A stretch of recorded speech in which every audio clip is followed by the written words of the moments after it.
Hey guys, what's up? Ethan, your fluency coach here. So right now I am speaking to you from Thailand. I am here visiting for the next couple months, and in fact you might hear some roosters kind of like squawking in the background, so I apologize if that takes away at all from the quality of this video.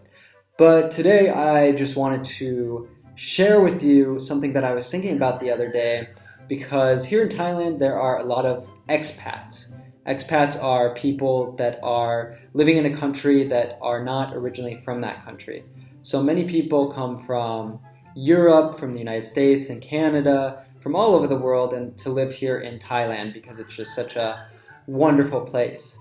And the other day I met some people who are English teachers here, and they have been living here for a long time, teaching English. They have married Thai women and have children here and everything. So they are very established here, but they teach English here, and they were from Wales, which is in the United Kingdom. And I thought it was really interesting because people from Wales have a very different way of speaking than people from other parts of the United Kingdom and other parts of the English-speaking world. In fact, I would probably bet that you have never even heard a Welsh accent. You can find many examples on YouTube.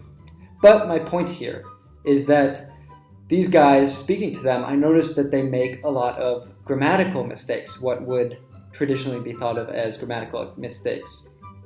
Like, for example, something that stuck out to me a lot was that they mix up the conjugation of the third and second person.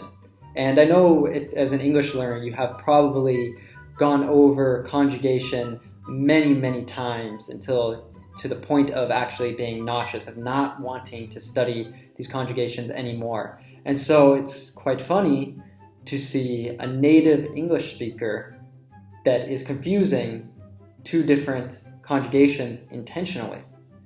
So why does this happen? This doesn't happen just with Welsh speakers. This happens with many different dialects. For example, certain people from the south of the United States, I have noticed the same thing. Just to give you an example, in case you don't know off the top of your head what the second and third person are, would be the conjugation for he, she, it is third person. The conjugation for you is second person. So they might say like he go, when we would say that the grammatically correct term conjugation is he goes. So what I want to point out with this is that non-natives make mistakes all the time. We make mistakes intentionally all the time, and we don't care. We're not constantly thinking in our heads like, oh, am I speaking grammatically correctly?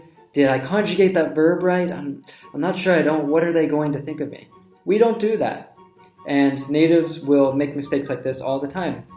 Just the other day, another friend of mine who is teaching English here said that she was frustrated because she has a friend here who is also an English teacher who was texting her and had mixed up the two yours. So we say your, Y-O-U-R, is possessive, or your, Y-O-U apostrophe R-E is the contraction of you-are. And there's other very common mistakes like there, and there. And in fact, I'm going to post an article that I found that points out, I think it's 30 mistakes that native speakers make all the time. So the first thing I want to say is, if you speak English and you're making grammatical mistakes, do not feel bad. Try to get out of your head. Stop thinking so much about what people are going to think if you are not speaking grammatically correctly. It doesn't really matter. What's important to us native speakers, and what I believe is the most important thing if you want to communicate, is confidence, is actually being able to speak clearly and confidently. So you don't have to have perfect grammar.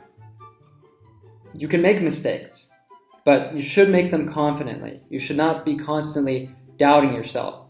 You should try to get out of your head when you're speaking with someone. That is not the time to be thinking about your correct or incorrect grammar. The time to think about grammar is when you're actually studying. And I'm not trying to make an excuse here saying that grammar is not important at all. It is important. But I believe that if your goal is to communicate, which is the goal of most English speakers, then you should be trying to your best capability to speak. Speak with a lot of mistakes, but speak and be understood. Once you are able to do that, to speak confidently, to communicate with other English learners and with native speakers, then it's time to start concentrating on the more higher levels of English, like grammar. You know, we native speakers, we don't learn about grammar until we are maybe 12 or 13 years old, because it's not important for communication. Now, if you want to, speak English well, like you want to give a presentation, or you want to do business meetings, or you want to be able to give a speech in front of people, then you want to be able to speak nice and correctly and formally. But to begin, the first thing that's important is to build your confidence, start speaking with people, with anyone that will listen to you in English, or even just speak to yourself, record yourself. All of these are good ways to start building your confidence and to start speaking clearly. Alright guys, I want to close up this video, I want to share with you an article that I wrote all about making mistakes and how to speak English without mistakes. So I will just click here and you can go read that now. Alright guys, please let me know what you thought about this video. Like it below, subscribe to us so you can get more awesome videos like this, and comment if you have any ideas for videos that you would like us to make, and we might just make it for you. Alright guys, go out there and kick ass with your English. Aw yeah.